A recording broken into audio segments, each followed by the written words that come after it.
Nuevamente, bienvenidos al comentario sobre el documento de los obispos. Va a ser largo porque está largo el documento, pero tengamos paciencia y podremos escuchar la sabiduría de nuestros pastores. Bien, en esta siguiente parte del texto, todavía en el primer título, donde está diciendo a favor de la mujer y a favor del derecho de la vida, los obispos mexicanos nos presentan la siguiente realidad. Resaltan en primer lugar que la misma Constitución defiende la vida. El ser humano, el mexicano, debe ser defendido y su derecho a vivir es algo inalienable. Esto es parte de la Constitución, ¿sí? Aunque no citan explícitamente la Constitución, esto es algo que defiende la Constitución del Estado mexicano. Y dicen además, este derecho humano a la vida se encuentra reconocido y garantizado en tratados internacionales en materia de derechos humanos a lo largo de todo el mundo. O sea, esto no es un invento del episcopado, de iglesia. Esto está en las leyes internacionales, en muchos tratados fuera del país y también en nuestra Constitución. Entonces, cuando la iglesia dice debe defenderse al no nacido, porque tiene también derecho a vivir, es algo que debe reconocerse, su derecho a vivir.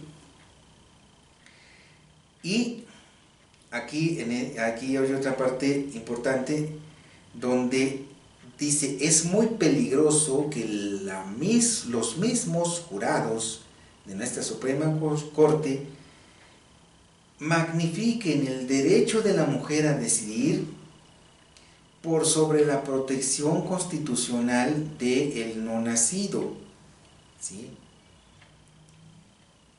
Y diciendo en el siguiente párrafo que no existe referencia constitucional o convencional del derecho de la mujer a decidir. Es decir, eso ni estaba en la Constitución. En ninguna parte ni lo dice ni lo defiende, porque la Constitución, los que hicieron la Constitución, jamás pensaron en eso, porque ni siquiera era un tema que estuviera en sus cabezas, porque con solo lo que tenía bastaba para defender a las mujeres como mexicanas auténticas.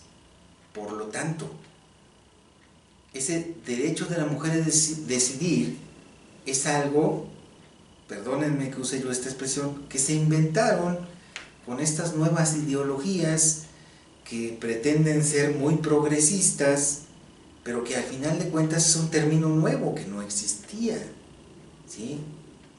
Y argumentando que en torno a la dignidad, a la autonomía, al desarrollo de la libre personalidad, del derecho a la vida privada, de la igualdad jurídica, del derecho a la salud física y psicológica y a la libertad reproductiva, entonces se puede hablar constitucionalmente del derecho de la mujer a decidir. Y dice el episcopado, esto es muy peligroso porque se están inventando un término que no existía. Y no existía y viene de un conato ideológico fuera, que pretende ser pues muy progresista, pero que finalmente ni siquiera estaba en la Constitución y se pone por encima del derecho a la vida, que eso sí es constitucional. Entonces aquí hay un ilícito, ¿sí? El episcopado está diciendo, aquí hay un ilícito, esto es algo que ya salió fuera de lugar. ¿Cómo es posible que nuestros magistrados hayan sido tan tendenciosos para dar la apariencia de progresistas y inventándose algo que no está en la Constitución, porque se supone que a eso debería ser la resolución?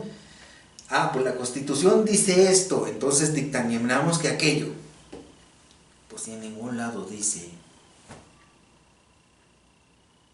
Pero lo otro sí lo defiende la Constitución. Por amor de Dios, este es un grave ilícito. Entonces está haciendo llamar en torno a una irregularidad, que los obispos pidan que se vuelva a revisar y que se vuelva a llegar a un diálogo con más gente que que puedan decir, pues las cosas son así, ustedes saben de leyes, pero nosotros sabemos esto también, a partir de nuestras disciplinas, esto es justo, esto es necesario, porque aquí hubo cosas irregulares. Y como es Suprema Corte quien les diga algo, pero resulta que se encontraron con la horma de su zapato porque el episcopado mexicano dice, ya los estudiamos, y nos damos cuenta que tienen algo irregular en la forma en que ustedes dictaminan una nueva ley, y que dicen ustedes es inconstitucional esto y aquello. Ni siquiera tienen fundamentos verdaderos en la Constitución y se atrevieron a decir eso y sacar estas resoluciones. Ahí hay algo que está fuera de lugar, completamente fuera de lugar. Pregúntense ustedes cómo es posible que una irregularidad legal tan grave se consienta en el más alto tribunal de justicia de nuestro país. ¿Por qué? ¿Por qué una ideología es más que la misma Constitución y los supremos jueces del Estado se inclinaron por algo que ni siquiera es constitucional para declarar esto es lo constitucional de ahora en adelante? ¿No es esto legalmente un grave ilícito? Habría que pensarlo y muy seriamente.